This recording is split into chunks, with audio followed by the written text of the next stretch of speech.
नमस्कार दोस्तों। तो आज के करंट अफेयर में आपका फिर से स्वागत है। और अगर आपको टेलीग्राम से जुड़ना है तो टेलीग्राम की लिंक डिस्क्रिप्शन में है, उसके माध्यम से आप जुड़ सकते हैं। और आज की कुछ महत्वपूर्ण खबरों पर बात करेंगे जो हमारी एग्जाम की दृष्टि से महत्वपूर्ण है, और उन पे चलिए बात करते हैं। सबसे पहली खबर ये है कि सुप्रीम कोर्ट ने इलेक्शन कमीशन ऑफ इंडिया को अलाउ कर दिया है कि जो अभी शिवसेना पार्टी के चुनाव चिन्ह और जो विचारधारा है उसको लेकर जो विवाद चल रहा है उद्धव ठाकरे और एकनाथ शिंदे के मध्य, तो उस पे वो निर्णय ले सकते हैं। तो ये हमारे लिए क्या है, एक न्यूज है। इसके संबंध में जो भी हमारे लिए एग्जाम से महत्वपूर्ण मुद्दा है वो हम बात करेंगे। Election commission of India election symbol reservation allotment order 1968 के तहत इंपावर होता है कि वो किसी भी नेशनल या स्टेट पार्टी को रिकॉग्नाइज कर सके। अगर उन पार्टियों के मध्य में क्या है, कोई विवाद है, कोई ये क्लेम कर रहा है कि ये चिन्ह हमारा है, तो उसके विवादों को समाधान करने का अधिकार किसके पास है? इलेक्शन कमीशन ऑफ इंडिया के पास है। और इलेक्शन कमीशन ऑफ इंडिया अगर कोई डिसीजन देता है तो ये डिसीजन क्या होता है? बाइंडिंग होता है, बाध्यकारी होता है। इसके विरुद्ध आप कहीं भी नहीं जा सकते, आपको ये निर्णय मानना ही पड़ेगा। पहली बात हो गई, ठीक है। दूसरा, अगर कोई पार्टी सेपरेट हुई है तो वो कोई क्लेम करना चाहती है कि सिंबल हम यूज करेंगे, तो केवल परफॉर्मेंस के आधार पर उसका यूज होता है। यूज कर सकती है स्टेट और सेंट्रल इलेक्शन में आफ्टर रजिस्ट्रेशन के बाद किसी सिंबल को, और उससे पहले उसको एक सिंबल की लिस्ट होती है, उसको वो सिंबल वो प्रदान कर दिए जाते हैं, ठीक है। अगर उसकी परफॉर्मेंस सही रहती है, कोई कुछ क्राइटेरिया हो रहता है, तो वो भी क्राइटेरिया पढ़ेंगे कि कब कोई पार्टी रजिस्ट्रेशन के बाद नेशनल लेवल की पार्टी बनती है और कब कोई पार्टी रजिस्ट्रेशन के बाद स्टेट लेवल की पार्टी बनती है। और तो ये हमारे में क्या है, कुछ क्राइटेरिया है, और हमारे देश में कुछ नेशनल पार्टी हैं, कुछ स्टेट लेवल की पार्टी हैं, तो इसको हम पढ़ेंगे, ठीक है। और अगर कोई अनरिकॉग्नाइज्ड पार्टी है और उनके मध्य अगर विवाद होता है तो वो इंटरनली इस मामले को सुलझा सकते हैं या कोर्ट में जा सकते हैं। और जितने भी डिस्प्यूट हैं उसको कौन देखेगा? इलेक्शन कमीशन ऑफ इंडिया उसको देखेगा। इस बात को आप ध्यान रखेंगे, ठीक है। चलिए, अब हम हमारे लिए महत्वपूर्ण है कि हम पहले ये देख लें कि नेशनल पार्टी कब बनती है। तो नेशनल पार्टी का पहला क्राइटेरिया है कि 6% उसको बैलेट वोट वोट मिले हों 4 स्टेटों में या उससे अधिक स्टेट में, और या इसके साथ साथ उसको 4 सीट मिली हो लोकसभा में फॉर एनी स्टेट, या एक से ज्यादा स्टेट में। तो अगर कोई पार्टी इस क्राइटेरिया को फॉलो करती है तो वो नेशनल लेवल की पार्टी हो जाती है। इसके साथ एक पॉइंट और भी ऐड कीजिएगा, अगर कोई स्टेट लेवल की पार्टी 4 राज्यों में स्टेट लेवल की पार्टी है तो वो भी क्या होगी? नेशनल लेवल की पार्टी होगी। तो इस बात को आप ध्यान रखेंगे। इसके अलावा अगर 2% सीट उसको लोकसभा में मिलती हैं और मेंबर इलेक्टेड होते हैं 3 डिफरेंट स्टेट से, तो वो क्या होगी? नेशनल लेवल की पार्टी होगी। आप इसको ध्यान रखेंगे, ठीक है। अब हम बात करते हैं स्टेट लेवल की पार्टी। स्टेट लेवल की पार्टी को उसके स्टेट में उसको 6% उसको बैलेट वोट मिले हों, और इसके साथ साथ उसको 2 सीट मिली हो उस असेंबली में, या 3% उसको टोटल नंबर ऑफ सीट मिली हो, और या 3 सीट, इन दोनों में से जो भी ज्यादा होगा वो अगर ये अचीव करते हैं तो उसको स्टेट लेवल की पार्टी का दर्जा दे दिया जाएगा। तो ये बात आपको क्लियर होनी चाहिए, ठीक है। अब भारतीय निर्वाचन आयोग हमारे यहाँ बॉडी है, मल्टी मेंबर बॉडी है। उसमें एक चीफ इलेक्शन कमिश्नर होते हैं, 2 अदर इलेक्शन कमिश्नर होते हैं। इनको अपॉइंटमेंट कौन करता है? प्रेसिडेंट ऑफ इंडिया करते हैं। 6 या 65 ईयर जो भी पहले हो उनका कार्यकाल रहता है। चीफ इलेक्शन कमिश्नर का इम्पीचमेंट कौन करता है? बिल्कुल उसी तरह से होता है जैसे सुप्रीम कोर्ट के किसी जज का होता है। लेकिन संविधान में इलेक्शन कमीशन ऑफ इंडिया के इम्पीचमेंट के लिए इम्पीचमेंट शब्द का उपयोग नहीं किया गया है, केवल इम्पीचमेंट शब्द का उपयोग राष्ट्रपति के लिए किया गया है। इम्पीचमेंट करने के लिए आपको पता होगा 2/3 बहुमत चाहिए होता है प्रत्येक राज्यसभा और लोकसभा में, तब कहीं वो इम्पीचमेंट होते हैं। और इनको जितने भी पक्ष और सैलरी मिलती हैं सुप्रीम कोर्ट के जज के बराबर मिलती हैं, आप इस बात को ध्यान रखेंगे। और other election commission of India होते हैं, वो चीफ इलेक्शन कमीशन की रिकमेंडेशन पर प्रेसिडेंट उनको नॉमिनेट, उनको मतलब कि उनको अपने पद से हटा सकते हैं। तो यही विवाद का मुद्दा रहता है कि दोनों को समान अधिकार हैं, समान शक्तियां हैं, लेकिन इस स्थिति में असमान हमको देखने को मिलते हैं। तो कई बार ये डिबेट सामने आती है कि हमको इन तीनों को समान शक्तियां दे देनी चाहिए। ठीक है, तो ये हमारे लिए बात हो गई। अब इनके कार्य क्या होते हैं इलेक्शन कमीशन ऑफ इंडिया के? जितने भी हमारे क्षेत्र हैं, कंस्टिट्यूंसी हैं, उनका डिवीजन करना, डेटा लिस्ट को अपडेट करना, बैलेट वोटर को वेरीफाई करना, नोटिफाई करना, शेड्यूल करना इलेक्शन को, प्रिपेयरिंग लिस्ट को, ऑल जितने भी बैलेट वोटर हैं उनकी लिस्ट को प्रिपेयर करना, इलेक्शन का रिजल्ट डिक्लेयर करना, और इलेक्शन कैंपेन में एक्सपेंस की लिमिट को फिक्स करना। ठीक है, स्क्रूटनी करना, नॉमिनेशन जो फाइल होते हैं उसकी स्क्रूटनी करना। ठीक है, और जितने भी डिस्प्यूट आते हैं उसका समाधान करना इलेक्शन कमीशन ऑफ इंडिया का काम है। आर्टिकल 324 से लेकर 329 तक इनको संविधान में कार्य, इलेक्शन कमीशन इलेक्शन से संबंधित जितने भी कार्य हैं वो 324 से लेकर 329 तक दिए गए हैं। तो इस बात को आप ध्यान रखेंगे। अब एक न्यूज आई है, इस हम न्यूज को हमने पहले भी पढ़ा था, नेशनल क्लीन ईयर प्रोग्राम। तो एक्चुअली पहले क्या था, इसको 2019 में लॉन्च किया गया था। इसका उद्देश्य ये था कि 20 से 30% हम पॉल्यूशन लेवल को कम करेंगे, जिसमें from PM 2.5 PM 10 particle matter by 2024 तक, और लेवल कौन सा होगा, 2017 वाला लेवल होगा। ठीक है, इसको कुछ नॉन अटेनमेंट सिटी में लागू किया गया था, तो ये भी हम अभी पढ़ेंगे डिटेल में, इसको हमने पहले भी पढ़ा है।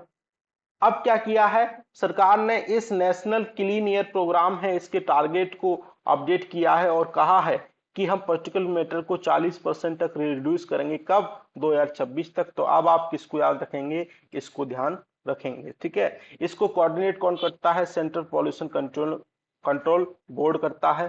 फंडिंग इनको PM10, कोई सिटी अगर इस कार्यक्रम में शामिल है तो उनको फंडिंग PM10 जो और जो पॉल्यूशन रहता है उसके आधार पर, परफॉर्मेंस के आधार पर इनको दी जाती है, कितना उनने एमिशन को रिड्यूस किया है, कितना वो इंक्रीज कर रहे हैं, कितना वो पब्लिक अवेयरनेस बढ़ा रहे हैं, तो इस आधार पर उनको फंडिंग दी जाती है। ठीक है, तो इस बात को ध्यान रखेंगे।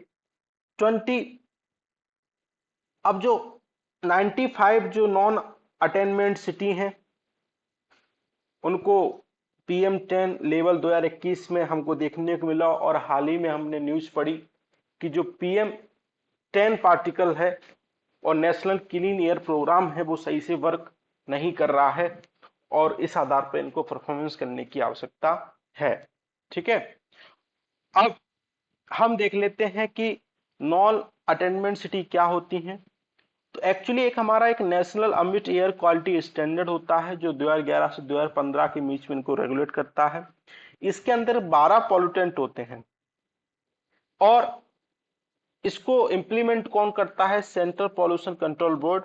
पहला रहता है PM10, दूसरा रहता है PM 2.5, तीसरा रहता है nitrogen dioxide, SO2, carbon monoxide, ozone, ammonia, lead, benzene, benzopyrene, arsenic, nickel. तो इनको आप एक्चुअली ध्यान रखना, एग्जाम में आपसे पूछा जा सकता है।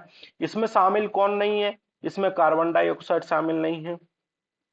ठीक है, और बताओ और कौन नहीं है, इसमें मीथेन शामिल नहीं है। तो इन बात को आप ध्यान रखना, आपसे पूछा जा सकता है। तो अगर कोई सिटी इन पॉल्यूटेंट को कम करने में असफल रहती है तो उनको बोलते हैं नॉन अटेनमेंट सिटी, NACS। ठीक है, तो इस बात को आप ध्यान रखेंगे, बस इतने आपके काम की चीज है, जैसे आप यहाँ पे इस मैप में देख पा रहे होंगे। अब एक शब्द चर्चा में आया, सेंट्रल पॉल्यूशन कंट्रोल बोर्ड, तो इसको पढ़ लेते हैं। स्टैट्यूटरी ऑर्गेनाइजेशन है, इसको सितंबर 1974 में स्टेब्लिश किया गया water prevention control pollution act 1974 के तहत। इसको जो शक्ति मिलती है air prevention control pollution act 1981 के तहत इसको पावर मिलती है। और ये इन्वायरमेंट प्रोटेक्शन एक्ट 1986 के संबंध में भी कार्रवाई कर सकता है।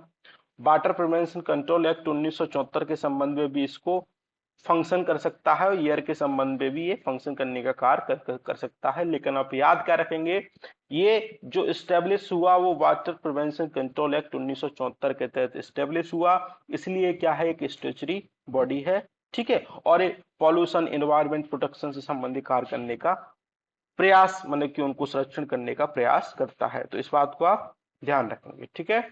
चलिए, अब ministry of consumer affair food and public distribution ने लॉन्च किया है कि जो फोर्टिफाइड राइस हैं, मतलब कि इनमें जो पोषण का स्तर बढ़ा दिया गया है, तो उसके संबंध में लोगों को जागरूक करना।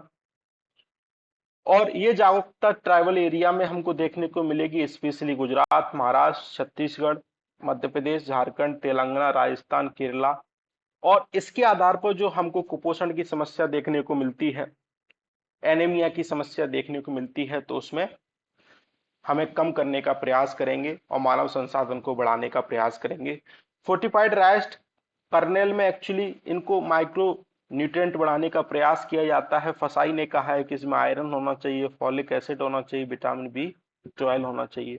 एक्चुअली सिंपल राइस होता है उसमें कार्बोहाइड्रेट की मात्रा ज्यादा हो रहती है, जबकि माइक्रो न्यूट्रिएंट की मात्रा कम हो रहती है, तो ये पूर्ण रूप से पोषण उपलब्ध नहीं कर पाते। तो इसलिए सरकार ने कहा है कि हम iron, folic acid, vitamin B 12 को इसमें क्या करेंगे, फोर्टिफाइड करेंगे, ठीक है।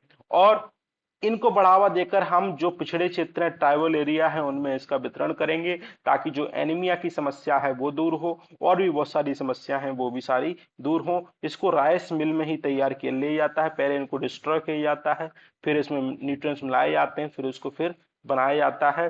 ये जो ट्रेडिशनल राइस होता है, उनकी सुगंध भी और टेस्ट भी, टेक्सचर भी ट्रेडिशनल राइस के समान होता है। तो इस बात को हम ध्यान रखेंगे। फसाई एक संस्था है, अगर कोई फोर्टिफाइड चीज है तो उसमें +F लोगो हमको देखने को मिलेगा, तो इस बात को आप ध्यान रखेंगे, ठीक है। बेनिफिट हमने पढ़ लिए। बेनिफिट क्या होगा, पोषण का स्तर बढ़ेगा, हम एनीमिया से लड़ पाएंगे, माल न्यूट्रिशन से लड़ पाएंगे कंट्री में, ठीक है। गॉइटर, थायरॉक्सिस, ब्रेन डैमेज संबंधी फैक्टर न्यूनेटल हेल्थ को बढ़ावा दे पाएंगे। तो इस बात को आप ध्यान रखेंगे। फोर्टिफाइड राइस को सक्षम आंगनवाड़ी और पोषण 2.0 के तहत वितरित किया जाता है। एक स्कीम है पब्लिक डिस्ट्रीब्यूशन सिस्टम, इसको पायलट प्रोजेक्ट के रूप में यहाँ पे वितरित किया जा रहा है। और इसको इम्प्लीमेंट करने की जो एजेंसी है फसाई है, ये food safety standard authority of India, ये एक्ट 2006 के तहत स्टेब्लिश हुई, इसलिए क्या है कि स्टैट्यूटरी बॉडी है। तो इस बात को आप ध्यान रखेंगे। इसने बहुत सारे प्रोग्राम चलाए हैं, ईट राइट इंडिया कैंपेन चला है, ताकि व्यक्ति स्वस्थ भोजन का क्या करे, ले, और उसके स्वास्थ्य संबंधी बीमारी है, कार्डियोवास्कुलर डिसीज है, डायबिटीज है, वो ना हो, गैस संचारी रोगों को बढ़ावा ना हो। एक इसका कैंपेन है रूको, रीयूज्ड को जो ऑयल है उसके माध्यम से हम क्या बना रहे हैं, बायोडीजल बनाने का प्रयास कर रहे हैं। तो ये सारे कैंपेन है जो फसाई के द्वारा चलाए जाते हैं। तो आप इस बात को ध्यान रखिएगा। चित्तलवासल केव चर्चा में है, जो तमिलनाडु में है, जैन से संबंधित हमको देखने को मिलती है। और सेकंड सेंचुरी हमें सरमना कॉम्प्लेक्स में देखने को मिलती है। आप इसको ध्यान रखना किस समुदाय से संबंधित है, जैन से है। चर्चा में इसलिए है क्योंकि इसकी जो छत है वो अभी कुछ गिर गई, तो इसको आर्कियोलॉजिकल सर्वे ऑफ इंडिया इसको रिपेयर करने का प्रयास कर रहा है, ठीक है। इसमें पेंटिंग देखने को मिलती है, और फेस्को सैक्रो टेक्निक देखने को मिलती है, जिसे प्लास्टर पे कुछ पेंटिंग की जाती है, जैसे हम यहाँ पे देख पा रहे हैं। लाइम लैंप ब्लैक, इनने मिनरल एलिमेंट का उपयोग किया है, क्ले पिगमेंट का उपयोग किया है, और इनमें जो रिसेंबल वर्क हमको देखने को मिलता है, और अजंता एलोरा के समान हमको इसमें वर्क देखने को मिलता है। बस आप इतना ध्यान रखना किस राज्य से संबंधित है, किस समुदाय से संबंधित है, आप इस बात को ध्यान रखेंगे, ठीक है। चलिए आगे चलते हैं। इंडिया ने नेपाल के साथ एग्रीमेंट किया है कि सप्तकोशी जो हाई डैम बनाने का प्रयास है वो हम करेंगे, और नेपाल की सहायता करेंगे, ताकि हम उससे बिजली का उत्पादन कर सकें। सप्तकोसी नदी आप देख पा रहे होंगे, साउथ ईस्ट नेपाल में है और भारत में भी प्रयोग करते हैं इसको। बिहार में है। ये बाढ़ का कारण प्रमुख कौन सी नदी है? कोसी नदी है। ठीक है, तो आप कमेंट करके बताना इसको दूसरे नाम से क्या पुकारते हैं। और एक एग्रीमेंट और हुआ है कि बेस्ट सेटी रिवर है, वहां पे एक डैम बनाने का प्रयास हुआ है। इस डैम को पहले चाइना के पास था, अब चाइना से नेपाल ने लेके भारत को दे दिया है। और ये भारत की जियो पॉलिटिकल क्या है, जीत है। और इससे क्या होगा कि हम जो कोल पे निर्भरता हमारी है, हम क्या करेंगे, यहाँ पे इलेक्ट्रिसिटी का प्रोड्यूस करेंगे, वहां से हम इसको परचेज करेंगे, तो कोल पे निर्भरता है वो कम होगी। और नेपाल को भी इसको फॉरेन एक्सचेंज रिजर्व बढ़ाने में सहायता मिलेगी और हमारे संबंध भी क्या होंगे, अच्छे होंगे। और चाइना के जो इन्फ्लुएंस है उसको कम करने का प्रयास भी हम कर पाएंगे इस। ठीक है, तो ये सारे प्रयास अच्छी अच्छी बातें होंगी। बस आपको ध्यान रखना है बेस्ट सिटी रिवर कहाँ है और कौन कौन से प्रोजेक्ट पे हम काम कर रहे हैं, लोकेशन स्पेशली आपको ध्यान रखना है। ठीक है, चलिए आगे चलते हैं। अनलॉफुल एक्टिविटी उफा 1967 के तहत मिनिस्ट्री ऑफ होम अफेयर ने पीएफआई को बैन कर दिया है और इससे संबंधित जितने भी ऑर्गेनाइजेशन थे उसको भी बैन कर दिया है। और क्यों बैन किया है? क्योंकि इनके पास जो टेररिज्म और टेररिस्ट एक्टिविटी संबंधित घटनाएं देखने को मिली। और इस उफा एक्ट 1967 में किसी ऑर्गेनाइजेशन को हम बैन कर सकते हैं, लेकिन 2019 में इसमें संशोधन किया गया और कहा गया कि अगर कोई इंडिविजुअल व्यक्ति भी मतलब कि आतंकवादी घटनाओं में संलिप्त रहता है तो उसको भी हम बैन करेंगे। इसको संबंधित लोग, इससे संबंधित जो संशोधन था उस पे विपक्षी लोगों ने इस पे क्या किया, विरोध जाहिर किया कि इससे सरकार इसका गलत उपयोग कर सकती है। ठीक है, तो सबसे पहले हम पढ़ते हैं पीएफआई क्या है। तो पीएफआई क्या है? एक पॉपुलर फ्रंट ऑफ इंडिया इसको बोलते हैं, नॉन गवर्नमेंटल ऑर्गेनाइजेशन है। नियो सोशल मूवमेंट की तरह ये देखते हैं और कहते हैं जो समाज के जो वंचित वर्ग हैं, जो वंचित जो डिप्राइव्ड लोग हैं और जो ऑप्रेस्ड सेक्शन ऑफ इंडिया है उसका हम क्या कर रहे हैं, एम्पावरमेंट कर रहे हैं। 2007 में इस्टेब्लिश हुआ। ये मुस्लिम के 3 ग्रुप थे उसको मर्ज करके पीएफआई मतलब कि पॉपुलर फ्रंट ऑफ इंडिया बनाया गया। पहला ग्रुप था नेशनल डेमोक्रेटिक फ्रंट जो केरला में था, कर्नाटक फोरम फॉर डिग्निटी जो यहाँ पे कर्नाटक में था, और मिनीथा नीथी परसाई ये कहाँ था, तमिलनाडु में। इन तीनों को मिलाकर 2007 में बनाया गया क्या, पॉपुलर फ्रंट ऑफ इंडिया। इसका हेडक्वार्टर दिल्ली में है और इन अपनी ब्रांचेस को एक्सपेंड करते हैं स्टेट्स नॉर्थ वेस्ट ईस्ट में, ताकि अधिक से अधिक लोगों को पहुंच सकें। ठीक है, इसमें बहुत सारी विंग हमको देखने को मिलती है, वुमेन विंग देखने को मिलती है, student wing, political arm, NGO, think tank. 50,000 से ज्यादा इसमें मेंबर हमको देखने को मिलते हैं। कारण क्या था कि सरकार ने बैन किया? सरकार ने कहा कि क्या है, ये सिटीजनशिप जो अमेंडमेंट एक्ट हुआ था उसके विरुद्ध इनने आंदोलन किए, इसके विरुद्ध गलत गतिविधियों में संलिप्त थे। इनने किसी धर्म को बलपूर्वक परिवर्तित करने का काम किया, मुस्लिम ईद को इनने गुमराह करने का काम किया, मनी लॉन्ड्रिंग में संलिप्त थे, कम्युनल हार्मनी को इनने बिगाड़ने का काम किया। और जो बैंड ग्रुप थे आतंकवादी संगठन से उनके लिंक इनके साथ देखने को मिले। और ट्रेनिंग कैंप, आर्म आर्म की ट्रेनिंग कैंप इनने लगाए। और दिल्ली राइट में भी इनका हाथ देखने को मिलता है। और अभी हाल ही में एनआईए ने क्या किया था कि 100 से अधिक जो लीडर थे, एक्टिविस्ट थे, इनको बैन करने का प्रयास इसके द्वारा किया गया। अब किसने किया? एनआईए ने। तो एनआईए के बारे में पढ़ लेते हैं। एनआईए की स्टैब्लिश 26/11 जो मुंबई में अटैक हुआ था उसके बाद हुई 2008 में। National investigation act agency act 2008 लेके आए, इसके द्वारा एनआईए की स्थापना हुई। इस्टेब्लिश हुई 31 दिसंबर 2008 को, फंक्शनिंग इसने की 2009 से। और एनआईए पूरे भारत में इन्फोर्समेंट एजेंसी है, होल ऑफ इंडिया। अगर कोई इंडियन सिटीजन है, आउटसाइड रहता है भारत के बाहर, तो उसको भी इम्प्लीमेंट करने का प्रयास करती है, गवर्नमेंट सर्विस। ठीक है, और जितने भी मतलब कि गलत आप काम करोगे आतंकवाद से संबंधित, उग्रवाद से संबंधित, तो वो सारा काम कौन देखेगा? एनआईए देखेगी। तो इस बात को आप ध्यान रखेंगे। ठीक है, अब एक बॉम्बे हाई कोर्ट में व्यक्ति ने पिटीशन लगाई है कि नॉन वेजिटेरियन फूड जो प्रोडक्ट हैं उनका एडवर्टाइजमेंट हो रहा है उसको बैन करने का प्रयास करें, ये हमारे फंडामेंटल राइट का उल्लंघन हो रहा है। ठीक है, और इससे पर्यावरण को भी नुकसान पहुंच रहा है। पिटिशन ने कहा कि इन्वायरमेंट इससे डैमेज हो रहा है। ठीक है, चिल्ड्रन अगर नॉन वेजिटेरियन फूड कंज्यूम करने की ओर बढ़ रहे हैं और इससे जो शांतिपूर्ण जीवन की जो फंडामेंटल राइट में अवधारणा है उसको भी बाधित करने का प्रयास किया जा रहा है। फंडामेंटल ड्यूटी में कहा गया है कि हम कंपेशन रखेंगे टुवर्ड लिविंग क्रीचर के बद, तो ये भी क्या है, ये भी इसका भी उल्लंघन किया जा रहा है। जजमेंट में कोई लीगल बैकग्राउंड नहीं दिया गया। आर्टिकल 19 में कहा गया कि फ्रीडम ऑफ स्पीच एक्सप्रेशन की बात करता है एवरी सिटीजन ऑफ इंडिया, और इसमें कोई लीगल ग्राउंड देने की बात नहीं की, मैं जजमेंट में इसको होल्ड करने की बात इसमें नहीं की। ठीक है, अब इसमें हमारे देश में एडवर्टाइजमेंट संबंधी कुछ एजेंसियां हैं, कुछ रूल हैं, उनके बारे में पढ़ लेते हैं। सबसे पहली बात करते हैं press press council of India act 1978। ये प्रेस काउंसिल ऑफ इंडिया हमारे देश में है। Cable television regulation act 1955, cable television amendment act 2006, established of ASCI मतलब advertisement standard council of India, इसको हम पढ़ेंगे। कंज्यूमर प्रोटेक्शन एक्ट 1986 और सिगरेट अदर तंबाकू प्रोडक्ट को प्रोवाइड करने का एक्ट 2003 में आया, वो भी है।